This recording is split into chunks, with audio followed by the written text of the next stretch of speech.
Galaxy News Hour live. प्रधानमन्त्री शेरबहादुर देउवालाई खै के कुराको डर छ? संसदीय प्रक्रियाबाट भागेको भागेछन्, लुकेको लुकेछन्। सांसदहरूले अनेक प्रश्न उठाइरहेका छन्। देउवा ती प्रश्न सुनेको नसुने गरी आफ्नै तालमा हिँडिरहेका छन्। बजेट निर्माण प्रक्रियामा बेइमानी भएको भनी संसदमा चर्का प्रश्न सोधिए। एसपीपी सम्झौता र प्रधानमन्त्रीको अमेरिका भ्रमणका विषयमा सांसदहरूले बेहिसाब सवाल उठाए। उत्तर दिन उनलाई बोलाइयो, तर मनमौजी देउवाले कसैको कुरा सुनेनन्। बरु लावा लस्कर लिएर 5 तारे होटलका गोष्ठीमा हिँडिदिए। सत्ता गठबन्धन जोगाउने र आगामी चुनावमा जितेर फेरि प्रधानमन्त्री बन्ने गणितीय जोडघटाउमा लागिरहे। संसदमाथिको उनको यो हेपाहा रवैया खेदजनक छ। देउवा त्यस्तो पार्टीको नेतृत्व गर्छन् जसले आफूलाई सबैभन्दा ठूलो लोकतान्त्रिक दल भनेर दाबी गर्छ। संसदीय अभ्यासमा कांग्रेस जत्तिकै नभए पनि आधाउधी अनुभव देउवाको पनि छ। बहुदलीय व्यवस्थापछि कुनै न कुनै रूपमा सत्ताको नजिक रहेका देउवा 5 पटक प्रधानमन्त्री बन्नुमा यही संसदीय व्यवस्थाकै देन छ। तर उनी यही व्यवस्थासँग बारम्बार झेली गरिरहेका छन्। उनी प्रश्नहरूदेखि भागिरहेका छन्, जवाबदेही भूमिकाबाट विचलित भइरहेका छन्, संसद र संसदीय समितिको अवमूल्यन गरिरहेका छन्। ग्यालेक्सी न्यूज आवरमा आज हामी संसदप्रतिकै निष्ठा दाउमा राखेर देउवाले देखाएको व्यवहारमा केन्द्रित हुनेछौँ। यस्तै प्रेम विवाहको जाल रचेर सिन्धुलीबाट जनकपुर पुर्याइएकी एक महिलालाई करेन्ट लगाएर अलपत्र पारिएको घटना विवरण हामीसँग हुनेछ।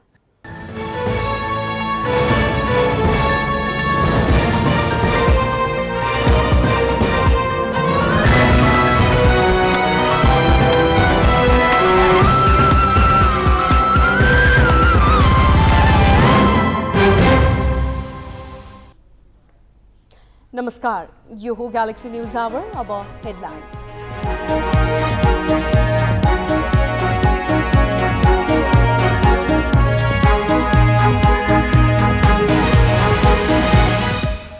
प्रतिनिधि सभामा सांसदका प्रश्न छल्दै आएका प्रधानमन्त्री देउवा संसदीय समितिमा पनि अनुपस्थित।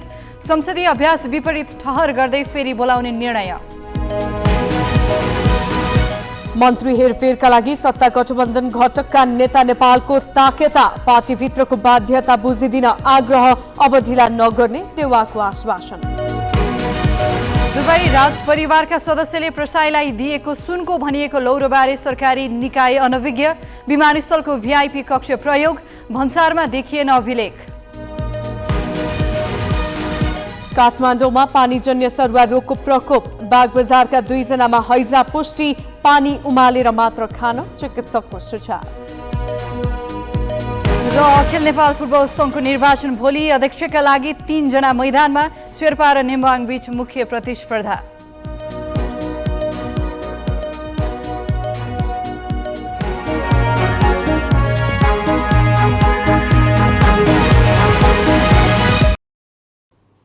दुबईबाट शनिबार आएका त्यहाँका राजपरिवार सदस्य शेख मोहम्मद बिन मक्तुम जुमा अल मक्तुमले झापा पुगेर विवादास्पद मेडिकल कलेज व्यापारी दुर्गा प्रसाईलाई उपहार दिएको लौरो सुनको भए नभएकोमा विवाद चुलिएको छ। पहिले सुनको भनिएकोले बिना भन्सार जाँच पासमा कसरी 4 किलोभन्दा बढीको सुनको लौरो छिर्यो भन्ने प्रश्न उठेको छ। यसले यो घटनाले त्रिभुवन अन्तर्राष्ट्रिय विमानस्थलको अति विशिष्ट कक्षमा भन्सार जाँच पासमाथि नै गम्भीर प्रश्न उठेको छ। शनिबार बिहान 8 बजे दुबईका राजपरिवार सदस्य एवं व्यापारी अल मुक्तम आफ्नो टोली सहित त्रिभुवन अन्तर्राष्ट्रिय विमानस्थल उत्रिए। विमानस्थल कार्यालयका अधिकारीहरूले उनीहरूलाई विशिष्ट कक्षमा प्रवेश गराए। उनीहरूले ल्याएको सामानको जाँच पास एक्सरे मेसिनबाट भएको विमानस्थल भन्सार कार्यालयको दाबी छ। हामीलाई नेपाल सरकारको तर्फबाट परराष्ट्र मन्त्रालय वा अर्थ मन्त्रालयबाट कुनै पनि त्यस्तो किसिमको पत्र आएको छैन। मैले बुझेअनुसार यो उहाँहरूको व्यक्तिगत भ्रमण हो, राजकीय भ्रमण होइन। तथापि उहाँहरू अति विशिष्ट जिम्मेवारीमा रहनुभएको उच्च स्तरको पदाधिकारीहरू यात्रुहरू भएको कारणले गर्दाखेरि उहाँहरूलाई भिआइपी कक्ष प्रयोग गर्ने सुविधा उपलब्ध गराएको हो।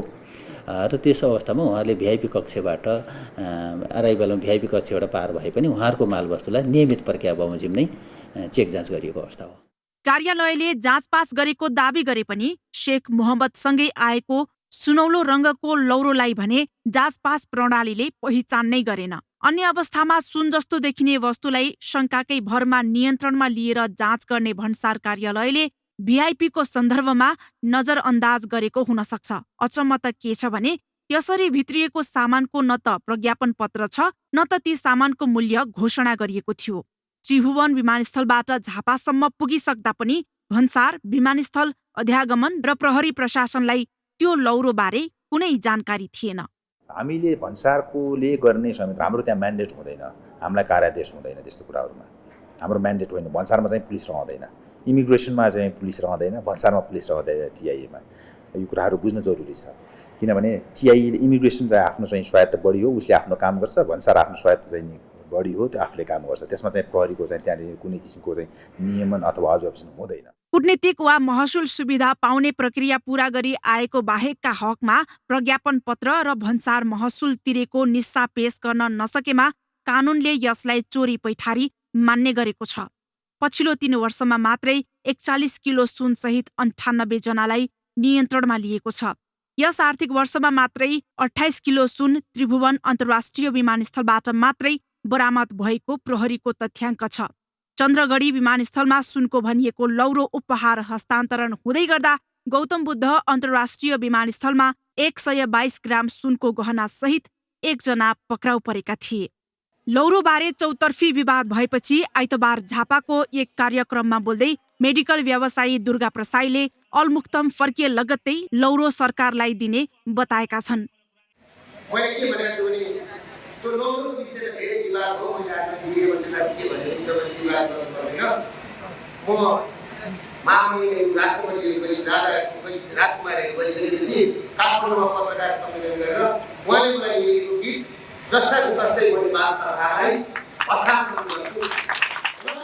लौरोबारेको विवादले विमानस्थल, भन्सार र प्रहरी सतर्कतामा पनि प्रश्न उठेको छ। यसैले यसबारे सत्य तथ्य पत्ता लगाउन निष्पक्ष छानबिन गरिनुपर्छ। क्यामेरामा सुशील बास्कोटाको साथमा पवन तिमल सिन्हा र शिखा श्रेष्ठ, ग्यालेक्सी 4K, काठमाडौँ।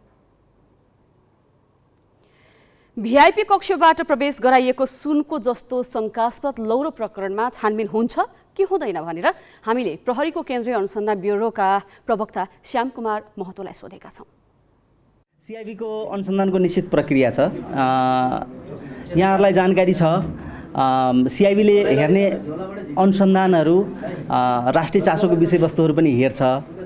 त्यस्तै गरेर ठुल्ठुला इस्युहरू, धेरै मान्छेहरू पीडित भएका मुद्दाहरू अथवा ठुल्ठुला फ्रडहरू अथवा जघन्य प्रकृतिको अपराधहरू जुन अन्य निकायले अनुसन्धान गर्न नसकेको र रेकमेन्ड भएर आउँछ, त्यस्ता खालको मुद्दाहरूले लाई चाहिँ हामीले चाहिँ सम्बोधन गर्ने हो अथवा अनुसन्धान गर्ने हो। यो पनि त्यो प्रक्रिया फलो गरेर यदि हामीलाई कहीँबाट चाहिँ अनुसन्धान गर्ने म्यान्डेट प्राप्त भयो भने कुन हदसम्म के म्यान्डेट भएर आएको छ त्यो अनुसार चाहिँ गर्ने हाम्रो लागि बाध्यकारी नै अवस्था छ। तर सिआइबीको अनुसन्धान चाहिँ निश्चित प्रक्रियाबाट जाने भएको कारणले त्यो प्रक्रियाबाट आउन त पर्यो नि पहिला। अब केही न्युज संक्षेपमा। नेकपा एकीकृत समाजवादीका अध्यक्ष माधव कुमार नेपालले मन्त्री फेर्ने पार्टीको निर्णय कार्यान्वयन नगरेकामा प्रधानमन्त्री शेरबहादुर देउवासँग असन्तुष्टि जनाएका छन्। एकीकृत समाजवादीका अध्यक्ष नेपालले आज बिहान प्रधानमन्त्री निवास बालुवाटारमा देउवा र माओवादी केन्द्रका अध्यक्ष पुष्पकमल दाहालसँगको छलफलमा निर्णय कार्यान्वयन नगरेको भनी असन्तुष्टि जनाएका हुन्। एकीकृत समाजवादीले 2 साता अघि नै मन्त्री फेर्ने निर्णय गरी प्रधानमन्त्रीलाई नाम बुझाएको थियो। त्यतिखेर देउवा र दाहाल दुवै आफ्नो पार्टीभित्र पनि मन्त्री फेर्ने माग उठिरहेकाले केही दिन पर्खिन भनेकाले नेपाल चुप बसेका थिए। उनले आज देउवा र दाहाल दुवैलाई मन्त्री परिवर्तन पार्टीभित्रको बाध्यता भएको बुझिदिन आग्रह गर्दै आफूले अब धेरै समय कुर्न नसक्ने बताएका छन्। जवाफमा देउवाले मन्त्रीहरू छिट्टै नै फेर्ने आश्वासन दिएको नेपालले आज सार्वजनिक रूपमा बताएका छन्। 3 नेता बीच प्रदेश र प्रतिनिधि सभाको निर्वाचन मङ्सिरभित्र गर्ने विषयमा छलफल भएको छ। कुनै एक दलको बहुमत आउने सम्भावना नरहेकाले देउवा र दाहालसँग स्थानीय तहको निर्वाचनमा देखिएका कमजोरी सुधार गरी गठबन्धनलाई निर्वाचनसम्म निरन्तरता दिने बारे पनि छलफल भएको नेपालले जानकारी दिएका छन्। नेपाल प्रहरीको आइजिपी नियुक्ति विवादमा सर्वोच्च अदालतले आज पनि निर्णय दिन सकेन। कायम मुकायम प्रधान न्यायाधीश दीपक कुमार कार्की र न्यायाधीश कुमार चुडालको इजलासले आज पनि सुनवाई नसकिएको कारण जनाउँदै पुनः हेर्दैमा राखी असार 13 को पेशी तोकेको छ। यही इजलासले जेठ 30 मा सुनवाई नसकेपछि आजका लागि हेर्दैमा राखेको थियो। वैशाख 18 मा मन्त्री परिषदले धीरज प्रताप सिंहलाई प्रहरी महानिरीक्षक नियुक्त गरेपछि त्यस विरुद्ध एआइजी विश्वराज पोखरेल सर्वोच्च पुगेका थिए। पोखरेलले वरिष्ठता मिचेर मन्त्री परिषदले सिंहलाई आइजिपी नियुक्त गरेको दाबी गरेका छन्। पोखरेलको बढुवा नभए आगामी साउन 20 देखि अवकाश पाउनेछन्। पर्यटन तथा नागरिक उड्डयन मन्त्री प्रेम बहादुर आले विरुद्ध प्रतिनिधि सभामा उजुरी परेको छ। प्रतिनिधि सभाको संसद आचरण अनुगमन समितिमा प्रतिनिधि सभा सदस्यको आचार संहिता उल्लङ्घन सम्बन्धी उजुरी परेको हो। उजुरीमा आलेको अडियोको वास्तविकताबारे प्रयोगशाला परीक्षण गरी आवश्यक कारबाहीको माग गरिएको छ। अब अधिवक्ता किशोर पौडेल र अनुपम भट्टराई तथा कानुनकी विद्यार्थी रेजिना पौड्यालले आज दर्ता गराएको उजुरीमा मन्त्रीले आफ्नै कार्यकक्षमा प्रयोग गरेको अपशब्दले भाषा र संस्कृतिमाथि ठूलो चोट पुर्याउनुका साथै सामाजिक सुव्यवस्था तथा मर्यादामाथि निर्लज्ज प्रहार भएको उल्लेख गरिएको छ। मन्त्री आलेले नेपाल वायु सेवा निगमका अध्यक्ष युवराज अधिकारीमाथि आफूले भनेको व्यक्तिलाई जागिर नदिएको रिसमा अश्लील शब्दसहित गाली गरेको अडियो असार 3 गते सार्वजनिक भएको थियो। सत्तारूढ नेकपा माओवादी केन्द्रका अध्यक्ष पुष्पकमल दाहालले संघीय निजामती कानून बन्न नसक्नुको दोष उच्च पदस्थ कर्मचारीलाई लगाएका छन्। माओवादी केन्द्रका अध्यक्ष दाहालले आज नेपाल राष्ट्रिय कर्मचारी महासंघको केन्द्रीय समितिको बैठकमा उच्च पदस्थ कर्मचारीका कारण संघीय निजामती कानून बन्न नसकेको बताएका हुन्। प्रतिनिधि सभाको राज्य व्यवस्था समितिले दफावार छलफल गरेर पारित गरेको विधेयक सरकारले करिब 9 महिना अघि फिर्ता गरेको थियो। दाहालले उच्च पदस्थ कर्मचारीले अगाडि बढाउन नमानेका कारण विधेयक प्रधानमन्त्री कार्यालयमा थन्किएको बताए। काठमाडौँ महानगरपालिकाले सांस्कृतिक सहर समृद्ध महानगरको नारासहित आगामी आर्थिक वर्षको नीति तथा कार्यक्रम सार्वजनिक गरेको छ। महानगरले आज आफ्नो 11औं अधिवेशन मार्फत नीति तथा कार्यक्रम सार्वजनिक गरेको हो।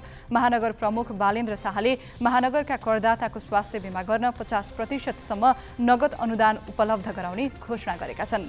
यस्तै महानगरभित्र स्थायी बसोबास गर्ने विपन्न नागरिकका लागि अस्पतालमा निशुल्क शय्याको प्रबन्ध मिलाउने, सडक, ढल, खानेपानी पाइपलाइन, सडक बत्ती, टेलिफोन लगायत सबै भौतिक पूर्वाधारको डिजिटल प्रोफाइल 1 वर्षभित्र तयार गरी एकीकृत विवरण सङ्कलन गर्ने भनिएको छ। दरबार हाइस्कुललाई राष्ट्रिय स्तरको नमुना विद्यालयको रूपमा सञ्चालन गर्ने, शिक्षा सुधार योजना तर्जुमा गरी शैक्षिक स्तर सुधार गर्ने विषय नीति तथा कार्यक्रममा उल्लेख छ। बस स्टपमा परम्परागत शैलीका फल्चा बनाउने, कुहिने फोहोरलाई घरमै मल बनाउनेहरूलाई सोही प्रयोजनमा लाग्ने शुल्कमा विशेष सहुलियत दिने घोषणा गरिएको छ। महानगरले हरेक महिनाको पहिलो आइतबार जनतासँग मेयर नामक संवाद कार्यक्रम सञ्चालन गर्ने पनि भनिएको छ। जनकपुर धाम उपमहानगरपालिकाका उपप्रमुख किशोरी शाहमाथि हातपात भएको छ। अतिक्रमण गरिएको जग्गा खाली गराउन माग गर्दै ज्ञापन पत्र बुझाउन पुगेको समूहले उपप्रमुख शाहमाथि हातपात गरेको हो। वडा नम्बर 23 का अध्यक्ष राघवेन्द्र शाह नेतृत्वको टोली ज्ञापन पत्र बुझाउन उपमहानगर कार्यालय पुगेको थियो। उनीहरू 17 बिघा 15 कट्ठा जग्गा बेचबिखन भइरहेकाले अतिक्रमण रोक्न माग गर्दै नगर प्रमुख मनोज कुमार शाहलाई ज्ञापन पत्र बुझाउन पुगेका थिए। प्रमुख कार्यालयमा नभेटेपछि उपप्रमुख किशोरी शाहलाई बुझाएका थिए। त्यसपछि उनीमाथि हातपात भएको हो। हातपात सहित हो हल्ला भएपछि प्रहरीले उनलाई सुरक्षा दिएर कार्यकक्षमा पुर्याएको थियो। संसदीय समितिलाई मिनी संसद मानिन्छ। संसदमा छलफल हुन नसक्ने विषयमा बहस गर्ने थलो समिति नै हुन्। समितिले सरकारी काम कारबाहीदेखि जनसरकारका विषयमा छलफल गरी सरकारलाई निर्देशन दिने हैसियत राख्छन्। तर प्रधानमन्त्री शेरबहादुर देउबा भने समितिका बैठकमा बोलाउँदा पनि नगएर संसदीय प्रणालीकै अवमूल्यन गरिरहेका छन्। संसद बैठकमा सांसदले दिएका प्रश्न छलेकोमा पनि उनी उत्तिकै आलोचित छन्। यो प्रसङ्ग साजना तामाङबाट। प्रतिनिधि सभाको अन्तर्राष्ट्रिय सम्बन्ध समितिले आज बोलाएको बैठकमा प्रधानमन्त्री शेरबहादुर देउबा जाँदै गएनन्।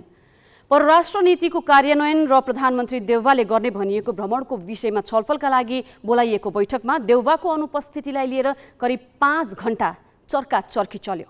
अमेरिकाले प्रस्ताव गरेको एसपीपी सम्झौतालाई लिएर नेपाली सेना र सरकारका मन्त्रीहरूबाट थरीका कुरा आएपछि समितिले प्रधानमन्त्री देउवासँगै यस विषयमा जान्न चाह्यो। त्यही कारण समितिले आइतबारको बैठकमा देउवालाई बोलाएको थियो। बैठकमा परराष्ट्र नीति कार्यान्वयन र देउवाले चाँडै गर्न लागेको भनिएको अमेरिका भ्रमण मुख्य एजेन्डा थियो। 10 बजेका लागि तय बैठकमा प्रधानमन्त्री देउवा गयल भए।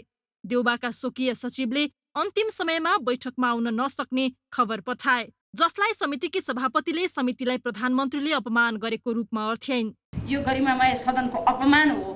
प्रधानमन्त्रीलाई बोलाइसकेपछि प्रधानमन्त्री आएर चाहिँ हामीले जुन कुराहरू चाहिँ उहाँबाट लिन चाहेका थियौँ, जानकारी लिन चाहेका थियौँ, आधिकारिक ठाउँबाट आधिकारिक कुराहरू हामीले चाहिँ लिन चाहन्थ्यौँ हाम्रो समिति, र त्यो नदिनु नआउनु भनेको चाहिँ एउटा अपमान हो। सभापतिको यो भनाई काङ्ग्रेस सांसदलाई चित्त बुझेन। काङ्ग्रेसकी सचेतक पुष्पा भुसालले प्रधानमन्त्रीको बचाउमा बोलिन्।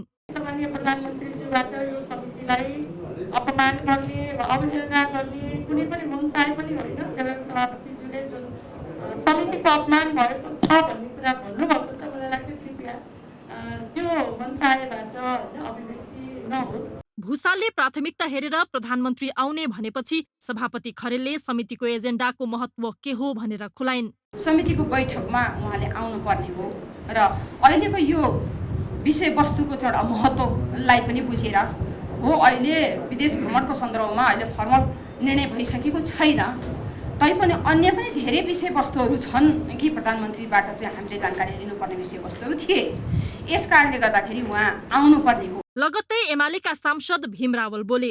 उनले 2 घण्टा अघिसम्म आउने कुरा गरेर अन्तिममा नआउनु समितिको अपमान मात्र नभई खेदजनक भएको भनी आक्रोश पोखे। 2 घण्टा अगाडि म आउन्न भनेर जब आफ्नो सचिवालयबाट खबर दिएको कहीँ सुनेका छौँ, पढेका छौँ हामी कसैले। मेरो जानकारी छैन भने खबर जानकारी पाऊ। यो उहाँले त अपमान भन्नुभयो, यो खेदजनक कुरा हो। देशको उत्तरदायी प्रधानमन्त्रीले यस्तो नगर्ने कुराको अन्तर्राष्ट्रिय समितिले खेद प्रस्ताव पारित गर्नुपर्छ। सत्ता गठबन्धन भित्रकै एक घटक माओवादी केन्द्र र एकीकृत समाजवादीका सांसद पनि प्रधानमन्त्री नआएकोमा रुष्ट देखिए। यो समितिमा हामीले उठाएको थियौँ कि प्रधानमन्त्रीलाई बोलाउँ, उहाँले एक्लै बोलाएको होइन, उहाँ आउनै पर्ने थियो। यो एकदमै म पनि भन्न चाहन्छु, उहाँ नआएको हुनाले हामीलाई पनि एकदमै दुःख लागेको। उहाँ आएर 2 शब्द यहाँ होइन यसो हो, यो कुरा यस्तो हो भन्न त सक्नुहुन्थ्यो। विवाद चर्किँदै जाँदा काङ्ग्रेस सचेतक भुसाल फेरि बोलिन्। उनले सरकारले च्याप्टर क्लोज भनेको विषयमा सांसदहरूले उठाएका विषयलाई कुतर्क मात्र भनिनन्, राजनीतिकरण गर्न खोजिएको आरोप लगाइन्। सभापतिज्यूले अस्ति निर्देश दिइसक्नुभयो, त्यही विषयवस्तुलाई फेरि उठान गरेर शङ्का उपशङ्का तर्क वितर्क कुतर्क गर्ने र कसैको राजनीतिक जीवनमाथि प्रश्न चिन्ह खडा गर्ने हो भने हामी पनि त्यही अनुसार तयारी गर्छौँ। यसमा त्यस्तो किसिमको कुनै व्यक्तिलाई आक्षेप लाउने ढङ्गले बोलेको मलाई लागेको छैन। यसले गर्दाखेरि एक सरो हामी जाउँ, लेखेका नामहरू जति हुनुहुन्छ मान्य सदस्यहरू बोल्नुहुन्छ। वाद प्रतिवाद चलिरहँदा बालुवाटारमा सत्ता गठबन्धनको बैठक बसिरहेको सूचना आयो। विशेष कारण देखाएर नआएका देउवा गठबन्धनको बैठकमा सहभागी भएको सूचनापछि सांसदहरू थप आक्रोशित भए। छलफल लम्बिएपछि करिब 1:15 बजे सभापति खरेलले समितिले बोलाउँदा नआउनु लोकतन्त्र र संसदीय प्रणालीको प्रतिकूल कार्य भएको र नआउनुको कारण सोध्ने निर्णयको प्रस्ताव सुनाइन्। सम्मान्य प्रधानमन्त्रीलाई आमन्त्रण गरिएकोमा उहाँको अन्तिम क्षणमा सचिवालय मार्फत समितिमा उपस्थित हुन नसक्ने जानकारी दिनु लोकतन्त्र तथा संसदको समिति प्रणालीको प्रतिकूल भएकोले ध्यान आकर्षण गर्ने निर्णय गरियो। यसमा काङ्ग्रेस सांसदले आपत्ति जनाए। उनीहरूले सभापतिले प्रधानमन्त्रीमाथि दलीय पूर्वाग्रह राख्न खोजेको आरोप लगाए। स्पष्टीकरण सोध्नै मिल्दैन। जब आफै जानकारी गराइराख्नु भएको छ, प्रधानमन्त्री आउनुहुन्न भनेर आधिकारिक ढङ्गबाट जानकारी गराउनु भएछ। काङ्ग्रेस सांसदले विमति जनाएपछि सभापतिले भाषा सच्याएर 3 पटक निर्णय सुनाइन्। दोस्रो निर्णयमा नआउनुको कारण सोध्ने भनियो, तेस्रोमा अभ्यास विपरीत भनियो। अनुपस्थित हुने कुरा हाम्रो अभ्यासमा उचित नदेखेको कुरालाई ध्यान आकर्षण गराउँदछु। होइन तपाईँ आफैले जानकारी गराउनु सदनमा जानकारी गराउनु भयो। तपाईँ पदीय मर्यादाबाट सभापति हो। तेस्रो पटक सुनाइएको निर्णयमा पनि काङ्ग्रेस सांसदले चित्त बुझाएनन्, तर सभापतिले बैठक सकिएको घोषणा गरिन्। काङ्ग्रेस सांसदले फरक मत राख्ने भनेपछि सभापति खरेलले बैठक सकिएको केही समयमा प्रधानमन्त्रीलाई पुनः आमन्त्रण गर्ने निर्णय भएको माइनोट गराएकी छन्। क्यामेरामा साधुराम लामिछानेका साथमा सृजना घिमिरे, ग्यालेक्सी 4K, काठमाडौँ। प्रधानमन्त्री शेरबहादुर देउवालाई संसदीय समितिदेखि प्रतिनिधि सभाको बैठकले विभिन्न विषयमा जवाफ मागेको मागै छ, तर उनले जवाफ दिन उचित ठानेका छैनन्। बरु संसद र संसदीय समितिका बैठक नै छलेर अन्यत्रै समय खर्चिरहेका छन्। सार्वभौम संसदमा प्रधानमन्त्रीले जवाफ दिनुपर्ने भनी सांसदहरूले प्रश्न उठाउँदा पनि उनी मौन छन्। देउबा जुन संसदीय व्यवस्थामा टेकेर प्रधानमन्त्री भएका छन् त्यही पद्धतिको अवमूल्यन गरिरहेका छन्। यसले उनको संसदप्रतिकै निष्ठामा प्रश्न उठाएको छ। प्रतिनिधि सभामा सांसदहरूले बजेट निर्माणका क्रममा मध्यरात अनधिकृत पहुँच दिई करका दर हेरफेर गरेको आरोप लागेका अर्थमन्त्री जनार्दन शर्मामाथि छानबिन र कारबाही मात्र माग गरेनन्। यस विषयमा प्रधानमन्त्री शेरबहादुर देउवाले पनि जवाफ दिनुपर्ने माग गर्दै आएका छन्। यस्तै उनको आसन्न अमेरिका भ्रमण र प्रस्तावित MCC सम्झौता लगायतका विषयमा पनि सांसदहरूले दिनदिनै प्रश्न उठाए। तर प्रधानमन्त्री देउवाले सुनेको नसुनी गरे। संसद बैठक चलिरहँदा व्यस्तता देखाएर अनुपस्थित भएका उनी नगए पनि हुने कार्यक्रममा समय कटाउँदै थिए। संसद बैठकमा मात्र होइन, संसदको अन्तर्राष्ट्रिय सम्बन्ध समितिले पनि यी विषयमा जवाफ दिन बोलाउँदा बैठकमै गएनन्। संसदीय व्यवस्थाको निखर हिमायती मान्ने काङ्ग्रेसका सभापतिको यो जवाफदेही विहीन व्यवहार लोकतान्त्रिक मात्र छैनन्, असंसदीय पनि छ। संसदभन्दा माथि अरू छैन। अब त्यो हिसाबमा प्रधानमन्त्री पनि संसदमा मातहत आउने नै भइहाल्यो होइन। यसको मातहत आउने भनेको प्रधानमन्त्रीले कुनै पनि बहानाबाजी नगरिकन अथवा यो वा त्यो कारण नदेखाइकन संसदले चाहेको खण्डमा उसलाई प्रधानमन्त्रीलाई सोधेको खण्डमा चित्तबुद्धो जवाफ होइन प्रमाण र आधारमा जवाफ दिनुपर्ने हो भनेको संसदलाई छल्न सक्ने अवस्था लोकतान्त्रिक व्यवस्था संसदीय प्रणालीमा प्रधानमन्त्री मात्रै होइन कुनै पनि सरकारकामा सामेल भएका मन्त्री परिषदका कुनै पनि व्यक्तिहरूलाई त्यो छुट छैन। देउवा प्रधानमन्त्रीका रूपमा 5औं कार्यकाल बिताउँदैछन्। यस क्रममा उनी सत्तामा पुग्न र टिक्नका लागि जस्तासुकै विकृत अभ्यास संसदीय राजनीतिमा भित्र्याएको भनेर आलोचित छन्। किनभने उनले 2052मा पहिलो पटक प्रधानमन्त्री हुँदा सांसदहरूलाई रिझाउन भारी भन्सार छुटमा पजेरो किन्न पाउने सुविधा दिएका थिए। काठमाडौँका महँगा होटलहरूमा सांसदहरूलाई थुनेर मोलमोलाई गर्ने पनि यिनै देउवा थिए। सांसदहरूलाई बैङ्कक पुर्याउने काम पनि यिनैले गरेका थिए भने सत्ता टिकाउनकै लागि 48 सदस्यीय मन्त्री परिषद गठन गरेर कीर्तिमान राखेका थिए। उनले संसदीय व्यवस्थामाथि गरेको सबैभन्दा ठूलो घात भने 2056 सालको आम निर्वाचनबाट बनेको संसदलाई 3 वर्षमै विघटन गरी प्रजातन्त्र नै दरबारलाई बुझाउनु थियो। 2059 असोज 18 र 2061 माघ 19मा दुवै पटक प्रजातन्त्र दरबारबाट अपहरण हुँदा देउवा नै मुलुकको कार्यकारी प्रमुख थिए। संसदप्रतिको निष्ठामा बारम्बार प्रश्न उठेका देउवा अहिले पनि संसदको अवमूल्यन गरिरहेकै छन्। हामी एउटा कर्मचारीको लागि सामान्यतः वार्षिक कार्य सम्पादन मूल्याङ्कन गर्छौँ भने यो देशको राज्य सञ्चालक संविधान चाहिने कार्यान्वयन गर्ने जिम्मेवारी पाएको प्रधानमन्त्री होइन एउटा वा दुईटा अथवा चाहिँ सबै किन जवाफदेही भएनन्, किन जवाफदेही भए भन्ने कुरा चाहिँ मूल्याङ्कन गर्नुपर्छ। बारम्बार सत्ताको नेतृत्व गर्ने अवसर पाएका तर राजनीतिलाई संस्कारयुक्त र जवाफदेही बनाउन चुकेका देउवाले आफ्नो 5औं कार्यकाललाई पनि छविसँग ल्याउने अवसरका रूपमा उपयोग गर्न आवश्यक ठानेको देखिँदैन। अझ पूर्ववर्ती प्रधानमन्त्री केपी शर्मा ओलीद्वारा विघटित संसद पुनर्स्थापना भएपछि उनले संसदीय सर्वोच्चता र मर्यादाको जुन भाषण गरेका थिए अहिले उनकै क्रियाकलापले त्यसलाई गिज्याउँदैछ। क्यामेरामा सबिन महर्जनका साथ जितेन्द्र झा, ग्यालेक्सी 4K, काठमाडौँ। कुनै पनि प्रधानमन्त्रीलाई संसदीय लगाम चुडाएर मनमौजी हुने अधिकार र छुट छैन। कतिपय यस्ता विषय हुन्छन् जसको उत्तर स्वयं प्रधानमन्त्रीले नै दिनुपर्छ। त्यस्ता मुद्दामा मन्त्री खटाएर धर पाइँदैन, बहानाबाजी गर्ने छुट पनि हुँदैन। अझ देउवाले आफ्नो सत्ता राजनीतिको ठूलो हिस्सा नै संसदको अवमूल्यन र संसदीय व्यवस्थाको बदनामीमा बिताएका छन्। अहिले पनि उनी नियतवश संसद छल्न र जवाफदेहिताबाट भाग्न खोजिरहेका हुन् भन्ने त्यो निन्दनीय छ। अब केही न्यूज संक्षेपमा। नेपाल नागरिक उड्डयन प्राधिकरणले विशिष्ट व्यक्ति भिआइपीको हेलिकप्टर उडानमा अनिवार्य रूपमा 2 जना पाइलट राख्न निर्देशन दिएको छ। प्राधिकरणले आज हेलिकप्टर सेवा प्रदायक कम्पनीहरूलाई 6 बुँदे निर्देशन दिँदै भिआइपीको उडानमा अनिवार्य रूपमा 2 जना पाइलट राख्न भनेको हो। उडान सुरक्षा थप सुदृढ गर्न तथा उडान सञ्चालन कार्यलाई थप व्यवस्थित बनाउन निर्देशन दिएको प्राधिकरणले प्रेस विज्ञप्ति मार्फत जनाएको छ। मौसमी अवस्था, उडान अवधि, हेलिकप्टर पाइलटको अनुभव र भौगोलिक अवस्थालाई मध्यनजर गरी उडान सुरक्षा सबलीकरणको व्यवस्था मिलाउन भनेको छ। अहिले नेपालमा हेलिकप्टर सेवा प्रदायक 10 वटा निजी कम्पनी छन्। लिखित कृत्य गरी अरूको नाममा रहेको जग्गा किनबेचमा संलग्न 5 जनालाई नेपाल प्रहरीको केन्द्रीय अनुसन्धान ब्युरो सीआईबीले पक्राउ गरेको छ। जापान बस्दै आएकी शान्ता देवी लोहनीको नाममा काठमाडौँको कीर्तिपुरमा रहेको 11.5 आना जग्गा उनको मृत्यु दर्ता गरेर बिक्रीमा संलग्न भएको आरोपमा सीआईबीको टोलीले 5 जनालाई पक्राउ गरेको हो।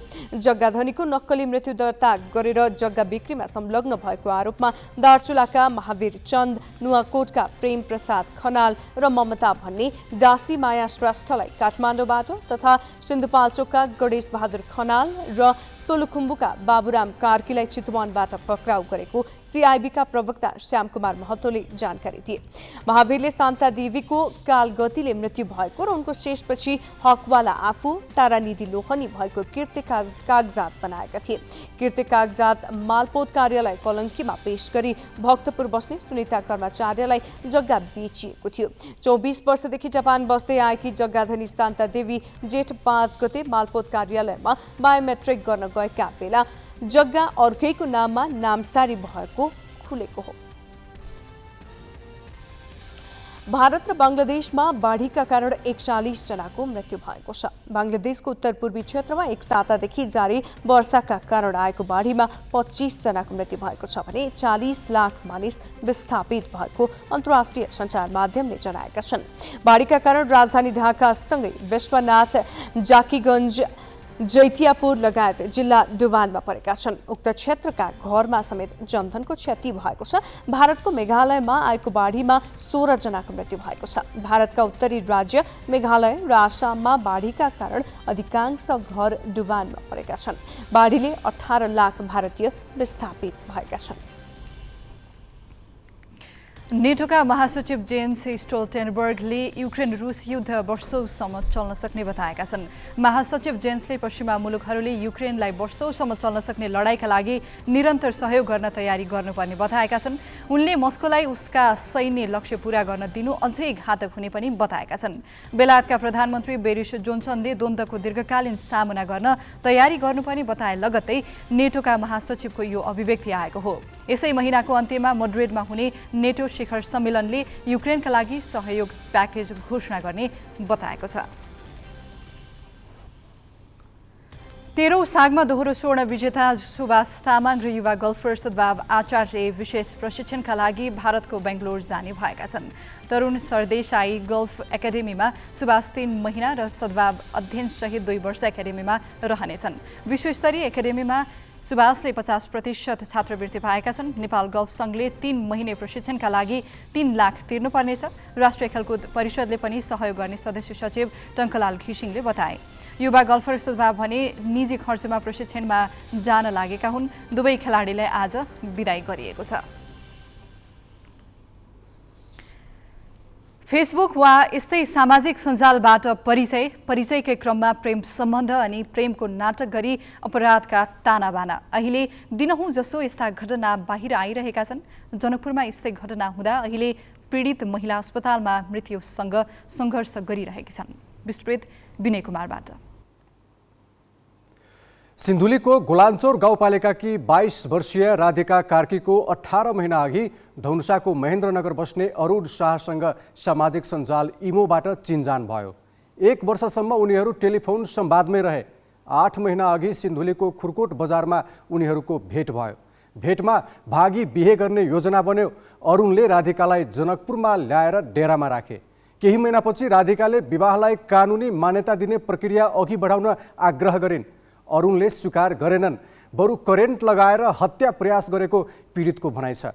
अहिले पीडित युवती अस्पतालमा छिन् र उनको हेरचाह गर्ने समेत कोही छैन। जनकपुर ल्याएको केही समयसम्म अरुणको व्यवहार राम्रै थियो। खाने बस्ने बन्दोबस्त उनीहरूले मिलाएका थिए।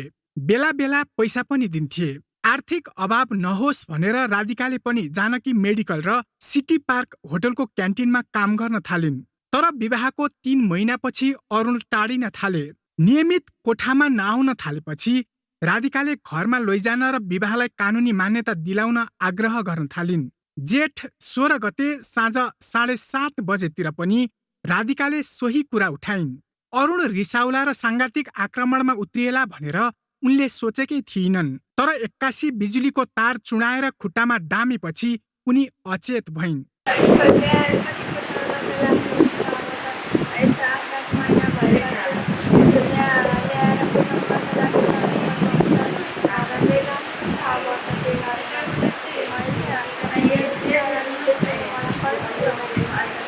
करेन्ट लगाएर अरुण भागे। अरुण हतार हतार घरबाट निस्किएको देखेपछि घरबेटीलाई शङ्का भयो। कोठामा जाँदा अचेत राधिकालाई देखेपछि उनी अत्तालिए र प्रहरीलाई खबर गरे। प्रहरी एकैछिनमा आइपुग्यो र राधिकालाई अस्पताल पुर्यायो। प्रादेशिक अस्पताल जनकपुरको 1 वार्डको 135 नम्बर शय्यामा उपचाररत राधिकाको चारै हात खुट्टा, तिघ्रा, पेट र शरीरका अन्य भागमा करेन्ट लागेको छ। उनको शरीरको 10% अङ्ग जलेको उपचारमा संलग्न चिकित्सकले बताएका छन्। अब यो त करेन्टै लागेको र छालाको अवस्था ठिकै छ अहिले हेर्दा, र एउटा अपरेसन अझै हामीले गर्नुपर्ने हुन्छ। एक ठाउँमा चाहिँ छाला चाहिँ टाल्नुपर्ने हुन्छ, त्यो यतिकै चाहिँ निको हुँदैन, धेरै समय लाग्छ।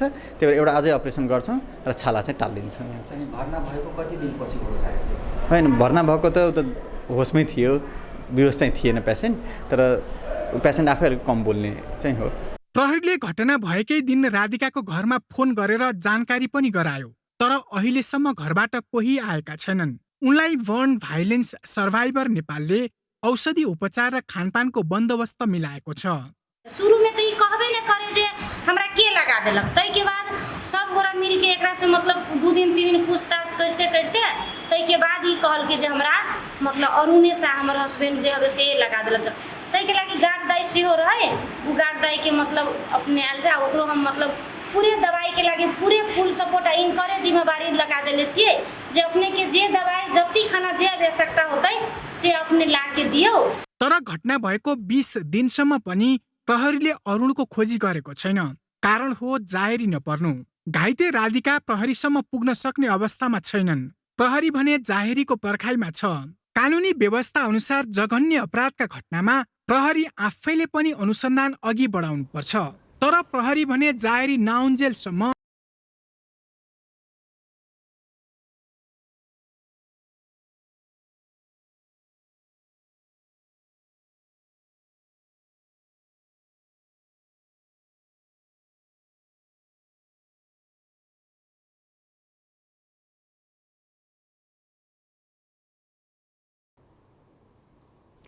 हैजा खानेपानीबाट सर्छ, समयमै उपचार नपाए बिरामीको ज्यानै जान्छ। गर्मी महिना सुरु भएपछि पानीजन्य रोगको समस्या वर्षेनी बढ्ने गरेको छ। यसपालि काठमाडौँमा 2 जनामा हैजा पुष्टि भएको छ। 3 दिन अघि टेकु स्थित शुक्रराज ट्रपिकल तथा सरुवा रोग अस्पतालमा भर्ना भएका 2 दिदी बहिनीमा हैजा देखिएको हो। गर्मी महिनामा झडापखला, ज्वरो, पेटजन्य रोगको समस्या देखिने भएकाले चिकित्सकले सावधानी अपनाउन आग्रह गरेका छन्। शुक्रराज ट्रपिकल अस्पतालमा बिहीबार 2 दिदी बहिनी भर्ना भए। र्यापिड परीक्षण गर्दा उनीहरूमा हैजा पोजिटिभ देखियो। त्यसपछि राष्ट्रिय जनस्वास्थ्य प्रयोगशालामा दिशाको जाँच कल्चर गरियो, जसबाट काठमाडौँको बागबजार घर भएका 2 दिदी बहिनीमा हैजा पुष्टि भयो। स्वास्थ्य मन्त्रालयले घर बाहिर खाएको पानी र चना चटपटीबाट उनीहरूमा हैजा देखिएको जनाएको छ। 18 र 23 वर्षका दिदी बहिनी अहिले शुक्रराज ट्रपिकल अस्पतालमा उपचाररत छन्। उपत्यकाको पानीमा मानिसको दिशामा पाइने कोलिफर्म गर्मी महिनामा पटक पटक भेटिएको उदाहरण छ। कोलिफर्म भन्नाले दिशा मिसिएको पानी भन्ने बुझिन्छ। यस्तो पानीको सेवनबाट शरीरमा हैजा रोग देखिन्छ। हैजा पानीजन्य सरुवा रोग हो।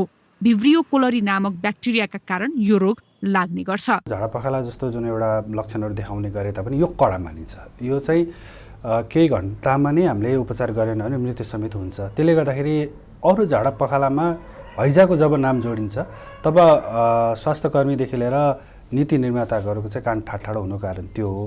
कुनै पनि देशमा हैजा देखियो भन्ने बित्तिकै चाहिँ त्यो अलिकति बढी संवेदनशील भएर काम गरेको चाहिँ पाइन्छ। तसर्थ हामीले पनि हैजा देखिनु भन्ने बित्तिकै अब यो छिटो फैलिन सक्ने, फैलिन मात्र होइन धेरै मान्छेलाई चाहिँ अलिकति सिकिस्त बनाउने, अरू झाडा पखालाको कारकको सङ्क्रमणभन्दा हैजाको ब्याक्टेरियाले सङ्क्रमण गऱ्यो भने कडा हुने भएको हुनाले चाहिँ हामीले अलिक विशेष सतर्कता अपनाउनु अझ मैले भन्छु। अब यसले हैजाकै कारणले सही हामीले केही गरी बस्ने उपायहरू राम्रोसँग अपनाउन सक्यो भने अरू जुन झाडा पखालाहरू त्यहाँबाट पनि हामी बस्न सक्दछौँ। धेरै पटक पातलो दिशा लाग्नु, बान्ता हुनु हैजाका लक्षण हुन्। गत वर्ष असोजमा कपिलवस्तुको कृष्णनगरमा हैजा नियन्त्रण बाहिर पुगेको थियो। 1 महिनासम्म नियन्त्रणमा नआएपछि सरकारले खोप अभियान सञ्चालन गर्नु परेको थियो। हैजाका कारण गत वर्ष 6 जनाले ज्यान गुमाएका थिए। यसपालि उपत्यकामा लामो समयसम्म फोहोर थुप्रिएका कारण झाडा पखला र ज्वरोका बिरामी समेत बढेका छन्। सुकुराज ट्रपिकल, वीर, पाटन र त्रिवी शिक्षण अस्पतालमा भर्ना भएका मध्ये अधिकांश झाडा पखला बिरामी हुन्। अब धेरैसो यो झाडा पखाला यो रोगहरू चाहिँ सुरुको एक्युट भन्छ, यो चाहिँ एक्युट इलनेस गर्छ। अब टाइफाइडहरू हो भने चाहिँ यिनीहरू अलिकति दीर्घकालीन पनि हुन्छ, किनभने टाइफाइडको क्यारियर भन्ने हुन्छ है, टाइफाइडको क्यारियर भन्ने हुन्छ, यसले चाहिँ दीर्घकालीन असर गर्छ। अब हेपाटाइटिस भाइरसहरू चाहिँ युजली एक्युट नै हुन्छ। अब गर्भवती महिलाहरूलाई चाहिँ कहिले कहिले हेपाटाइटिसले अलिकति उच्च जोखिममा राख्छ होइन, त्यो कुराहरू हुन्छ। र मेन कुरा चाहिँ अब यो चाहिँ स्रोतमा गएर, पानीको स्रोतमा मुहानमा गएर मिसियो, अन्डरग्राउन्ड पानीमा गएर यो पुग्यो, केही हालतमा मिसियो भने चाहिँ यो चाहिँ अब दीर्घकालीन पनि हुनसक्छ। हैजाका बिरामीमा छिटै जलवियोजन हुने खतरा हुन्छ। समयमै उपचार नपाए बिरामीको केही घण्टामै मृत्यु हुने जोखिम हुन्छ। त्यसैले चिकित्सकले सकेसम्म घर बाहिरको खानेकुरा नखान, उमालेको पानी मात्र पिउन तथा सरसफाइमा ध्यान दिन सुझाव दिएका छन्। क्यामेरामा रिकेश सिंहका साथ प्रज्ञातिमल सिन्हा, ग्यालेक्सी 4K, काठमाडौँ। दाङको तुलसीपुर स्थित गोटी खोला सिमरा सडकको ट्र्याक खोल्ने क्रममा कसौडीमा राखेको अवस्थामा 200 वर्ष पुराना चाँदीका सिक्का भेटिए। बाटो खनिरहेका 2 जना एक्जाभेटर चालकले देखे। उक्त सिक्का दुवैले बाँड्ने निर्णय भए पनि भागभण्डामा कुरा नमिलेपछि प्रहरीसम्म आइपुगेको छ। सडक खन्न 2वटा एक्जाभेटर प्रयोग भएका थिए। एउटाका चालक थिए सुभाष चौधरी अनि अर्कोका राजन खड्का। दुवैमा राम्रै सहकार्य र आत्मीयता पनि थियो। तर सुभाषले चलाएको एक्जाभेटरको दाँतीले चाँदीको सिक्काले भरिएको कसौडी खनेपछि एकाएक दुवैमा चिसोपन सुरु भयो। मैले भने कि मलाई दिने नदिने म अरूलाई भनिदिन्छु भन्दाखेरि खै अब हुन्छ त दिन्छु भन्ने कुरो भयो। उसँग मेरो पहिला चिन्जानी पनि थिएन। अब नम्बर माग्यो अनि हुन्छ अहिले तल आउनु भने तल आउनु भन्दा भन्दै माथि बाटोमा भेट्न गएको थिएँ। अनि गाडी नरोकेर फोनै नउठाइदिएर पछि 81 फोनै उ गरिदियो कि सिमी झिक्थ्यो। अनि त्यसपछि तपाईँले अरूलाई खबर गरिदिनु भयो? अरूलाई हजुर, त्यहाँ यहाँ अरू जग्गावालालाई मैले के भन्छ भन्दा तपाईँको खेतमा त खतरा धन भेट्यो त अन्टी भनेर यस्तो यस्तो हाँसो मजाम भने। अनि पछि अब भनेपछि फेरि कुरो लुकाउनु भएन। अनि मैले सही तथ्य बताइदिएँ। राजनले सिक्काको आधा भाग मागे। आफूले भेटेको भन्दै सुभाषले दिएनन्। त्यसपछि राजनले सिक्काबारे सम्बन्धित जग्गाधनी शोभा भण्डारीलाई जानकारी गराए। जग्गाधनीले प्रहरीलाई खबर गरेपछि प्रहरीले सिक्का बरामद गर्यो। बट्टा लाउँला भने भोरी थियो अरे, टन्नै भोरी थियो अरे, ओइलो पिँदामा छ। अनि पैसा बेटा भनेर त हामीलाई लागेन। यहाँले पैसा लुगायो भने मलाई 16 आनी लाओ। कसौडीमा 537 सिक्का छन्। तीमध्ये 76वटा 1 रुपियाँ लेखेका भारतीय सिक्का र 461वटा श्रीतिन लेखिएका नेपाली सिक्का छन्। सिक्कामा विक्रम सम्वत 1800 र पृथ्वीनारायण शाह समेत लेखिएको छ। 7वटा सिक्का सुभाषको घरमा खसेको अवस्थामा भेटिएपछि प्रहरीले बाँकी सबै सिक्का पनि बरामद गरेको हो। हामीसँग चाहिँ टोटल अहिले 500 हाम्रो राधाजीज्यूहरू हो, सबै ग्रोहहरू हामीले काउन्ट गर्दाखेरि 537वटा चाहिँ सिक्का देखिएको छ। त्यसमध्ये 76वटा चाहिँ इन्डियन सिक्काहरू देखिएको छ। त्यसमा चाहिँ इन्डियन 1 रुपिज इन्डियन लेखेको छ। त्यसमा चाहिँ त्यो पहिला चाहिँ सायद त्यो ब्रिटिसको पालाको सिक्काहरू हो कि जस्तो लाग्छ, ब्रिटिसको। अनि अर्को 461वटा नेपाली सिक्का श्रीदिन लेखेको नेपाली सिक्काहरू भेटेको छ। दुबईमा देखिएको लोभले बहुमूल्य सिक्का भने राज्यको नियन्त्रणमा आएको छ। ऐतिहासिक सिक्काबारे अनुसन्धानकर्ताले थप जानकारी बाहिर ल्याउने नै छन्, जसले तत्कालीन समयमा नेपालको मुद्राको अवस्थाबारे प्रश्न पार्न सहयोग गर्नेछ। ग्यालेक्सी 4K का लागि दाङबाट निराजन डाँगीको रिपोर्ट। बिजनेस न्यूज का साथमा नेपा टॉप सब ठीक ठाक। नेपा टॉप सब ठीक ठाक।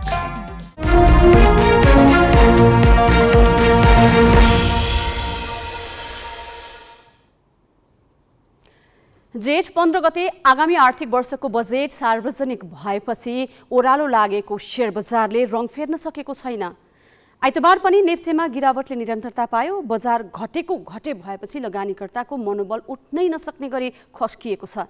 ती लगानीकर्ता अहिले कारोबारमा समय दिनुको साटो सुधारको कदम चाल्नका लागि नियामक निकायलाई दबाव दिन केन्द्रित छन्। बजेट सार्वजनिक हुनुअघि नेप्से 2223 बिन्दुमा थियो। जेठ 15 गते आगामी वर्षका लागि बजेट सार्वजनिक भयो। 16 गते 50 अङ्कले घट्यो। त्यसपछि 16 दिन शेयर कारोबार भयो। त्यसमध्ये 2 दिन मात्रै बजार हरियो भयो। बाँकी 14 दिन रातो भयो। बजेटपछि नेप्से 289 अङ्कले घटेको छ।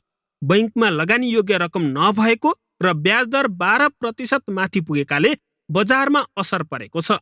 आइतबार 37.27 अङ्कले घटेर नेप्से 1934 बिन्दुमा झरेको छ। बजार घटेको घटै भएपछि लगानीकर्ता बजार सुधारका नाममा 19 बुँदे मागसहित आमरण अनसन र प्रदर्शनमा उत्रिएका छन्। गिरावटको क्रम नरोकिनुमा राष्ट्र बैंकले शेयर धितो कर्जामा 4 करोड र 12 करोडको सीमा लगाइदिनु रहेको बुझाइमा रहेका लगानीकर्ताले आइतबार बालुवाटारमा प्रदर्शनपछि राष्ट्र बैंकमा मागपत्र बुझाएका छन्। बजार घटेपछि बैंकहरूले मार्जिन कलका लागि लगानीकर्तालाई ताकेता गरेका छन्। लगानीकर्तालाई सावा र ब्याजसहित घटेको मूल्य बराबरको मार्जिन राख्नुपर्ने दोहोरो मार परेको छ। बजार घट्यो या बढ्योसँग कहीँ केही सरकारै छैन। यो 19 बुँदे माग भनेको विगतमा पनि सरकारले सम्झौता गरेर गर्छु भनेर गरेका पेन्डिङ रहेका काम र केही अहिले चाहिँ बजारलाई एउटा चाहिँ नेचुरली चलिरहेको बजारलाई अस्थिरता बनाउने र त्यसलाई नीतिगत रूपले चाहिँ चलखेलको गन्दाउने गरी चाहिँ राष्ट्र ब्याङ्कबाट गरिएको केही चाहिँ एउटा चाहिँ पुँजी बजार विरोधी नीति छ। त्यो नीतिको हामी विरोध गरिरहेछौँ। भन्नुपर्ने ठाउँ गर्नुपर्ने ठाउँ सबैतिर गयौँ, कहीँबाट पनि सुनवाई हुन सकेन। अर्थमन्त्रीकोमा गयौँ, गभर्नरकोमा गयौँ, धितोपत्र बोर्ड आउँछौँ, नेप्से जान्छौँ, कहीँ गर्दा पनि सुनवाई हुन नसकेपछि हामी प्रधानमन्त्रीकोमा पनि गयौँ, गभर्नरकोमा पनि गयौँ। आज लगानीकर्ताले यसरी सडकमा आन्दोलन छन्। अनसन बसेको 4 दिन भइसक्यो, खै त सुनवाई भएको। अहिले लगानीकर्ताको आत्मबल गिरेको छ। 1 वर्ष अघि एकै दिनमा 20 अर्ब रुपैयाँ भन्दा बढीको कारोबार हुने गरेकामा अहिले मुस्किलले 1 अर्बको कारोबार भइरहेको छ। नियामकले नीतिमै चलाएर बजार घटाइदिएकाले सुधारका लागि दबाब दिनुपर्ने स्थिति आएको लगानीकर्ताको भनाइ छ। 3.5 वर्ष अगाडि गरेका 58 बुँदे मागहरू हाम्रा प्रशस्त छन्। तपाईँहरूलाई हामीले जाहेर गरिसकेका छौँ। ती मागहरू आजसम्म कारवाही नहुने र दिनानुदिन पुँजी बजारलाई चाहिँ धाराशायी बनाउने भएको कारणले चाहिँ आज हामी सडकमा आउनु पर्यो। 5 दिनदेखि आन्दोलनमा उत्रिएका लगानीकर्ताले नियामक निकायले माग सुनवाई नगर्दासम्म प्रदर्शन र विरोधका अन्य कार्यक्रम नरोक्ने बरु थप कडा कदम चाल्ने चेतावनी दिएका छन्। क्यामेरामा सञ्जय घिम्रेका साथ बासु खड्का र चिरञ्जीवी भट्टराई, ग्यालेक्सी फोके, काठमाडौँ। अखिल नेपाल फुटबल सङ्घ एन्फामा नयाँ नेतृत्व चयनका लागि भोलि चुनाव हुँदैछ। 4 वर्षका लागि चुनिने नयाँ नेतृत्वले नेपाली फुटबलको भविष्यको खाका कोर्नेछ। 4 वर्ष अघिको चुनावमा हातमा हात मिलाएर अध्यक्ष र वरिष्ठ उपाध्यक्ष चुनिएका कर्मा छिरिङ शेर्पा र पङ्कज विक्रम नेमुवाङ बीच यसपटक मुख्य प्रतिस्पर्धा हुने देखिएको छ। 84 मतदाता रहेको एन्फामा नेतृत्वका आकाङ्क्षी चुनावको अघिल्लो दिनसम्म मतदाता रिझाउन व्यस्त छन्। नेपाली फुटबलको सर्वोच्च निकाय अखिल नेपाल फुटबल सङ्घ एन्फा अहिले चुनावी सङ्घारमा छ। सोमबार हुने चुनावले आगामी 4 वर्षका लागि एन्फाको केन्द्रीय नेतृत्व चयन गर्नेछ। एन्फाका 84 मतदाताले अध्यक्ष, वरिष्ठ उपाध्यक्ष, 4 उपाध्यक्ष र 13 खुल्ला तथा 2 महिला गरी 15 सदस्य सहितको नयाँ नेतृत्व छनौट गर्नेछ। वर्तमान अध्यक्ष कर्मा छिरिङ शेर्पा र वरिष्ठ उपाध्यक्ष पङ्कज विक्रम नेवाङ सहित 3 जनाको उम्मेदवारी परेको छ। दुवै अध्यक्षका आकाङ्क्षीले सदस्यसम्म आफ्नो प्यानल नै लिएर चुनावी मैदानमा हुमिएका छन्। शेर्पाको प्यानलबाट वरिष्ठ उपाध्यक्षमा शिक्षित पराजुली र नेवाङ प्यानलबाट वीरबहादुर खड्काले उम्मेदवारी दिएका छन्। यस्तै फ्रेन्ड्स क्लबका निवर्तमान अध्यक्ष राजीव पौडेल पनि अध्यक्षका लागि चुनावी मैदानमा छन्। 4 वर्ष नेपाली फुटबलको ताल्चा हातमा पार्न अध्यक्षका 2 प्रत्याशी कर्मा र पङ्कज अत्यन्तै व्यस्त छन्। सतहमा भन्दा होटलका बन्द कोठाभित्र चुनावी प्रचार तीव्र पारेको चर्चा छ। 84 मतदाता रहेको एन्फामा दुवै पक्षले उम्मेदवारी घोषणा सभामै आफूसँग 53 भन्दा बढी मतदाताको समर्थन रहेको दावी गरेका थिए। तर आन्तरिक बैठकमा दुवै पक्षले कम्तीमा 48 मत पाउने विश्लेषण सुनाएको समर्थकहरू बताउँछन्। अध्यक्षका दुवै प्रत्याशीले हिसाबमा 48 मत दावी गरे पनि ढुक्क हुने अवस्था छैन। एन्फा विधान अनुसार बढी मत ल्याउने उम्मेदवार निर्वाचित हुनेछन्। अझ दुवै पक्षसँग निरन्तर संवादमा रहेका जिल्ला, क्लब र सङ्घका मतदाता चुनावी अङ्कगणितमा निर्णायक हुनेछन्। 84 भोटमा जिल्लाका 42, ए, बी र सी डिभिजन लिगका 34 क्लब, राष्ट्रिय लिगका लागि छनौट भएका 4 क्लब र खेलाडी, प्रशिक्षक, रेफ्री तथा महिला सङ्घका 4 भोट छन्। बहुमतको दावी गर्दै आफ्नो पक्षमा माहौल बनाउने प्रयत्न गरेका कुनै पनि पक्षसँग निर्वाचनको अघिल्लो दिनसम्म स्पष्ट बहुमतको प्रष्ट चित्र छैन। उम्मेदवार नबनेका र नखुलेका क्लब, जिल्ला र सङ्घ नै निर्वाचनको निर्णायक मत हुन्। यही हिसाब बुझेका मुख्य प्रतिस्पर्धी बनेका कर्मा र पङ्कजलाई चुनावको अङ्कगणितले तनाव थपेको छ। रमाइलो पक्ष त के छ भने अघिल्लो चुनावमा गणेश थापा विरुद्ध एकमत भएर लागेका कर्मा र पङ्कज नै अहिले मुख्य प्रतिस्पर्धी देखिएका छन्। कर्मा अघिल्लो चुनावको साखका भरमा चुनावमा होमिँदा पङ्कजलाई भने गणेश थापा र उनका समर्थनले साथ दिएका छन्। हामी ग्यालेक्सी न्युज आवरको अन्तमा छौँ। जाँदा जाँदै हेडलाइन्स।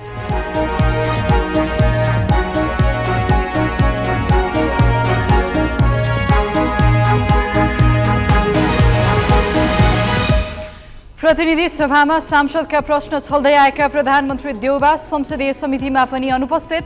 संसदीय अभ्यास विपरीत ठहर गर्दै फेरि बोलाउने निर्णय। मन्त्री हेरफेरका लागि सत्ता गठबन्धन घटकका नेता नेपालको ताकेता। पार्टीभित्रको बाध्यता बुझिदिन आग्रह, अब ढिला नगर्ने देउवाको आश्वासन। दुबई राजपरिवारका सदस्यले प्रसाईलाई दिएको सुनको भनिएको लौरोबारे सरकारी निकाय अनभिज्ञ। विमानस्थलको भिआइपी कक्ष प्रयोग, भन्सारमा देखिएन अभिलेख।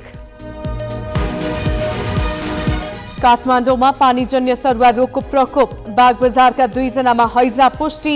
पानी उमालेर मात्र खान चिकित्सकको सुझाव।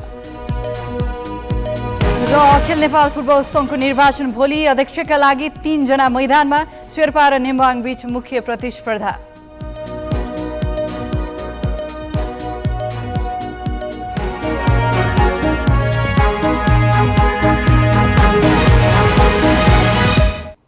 आजलाई ग्यालेक्सी न्युज आवर सकियो। नमस्ते।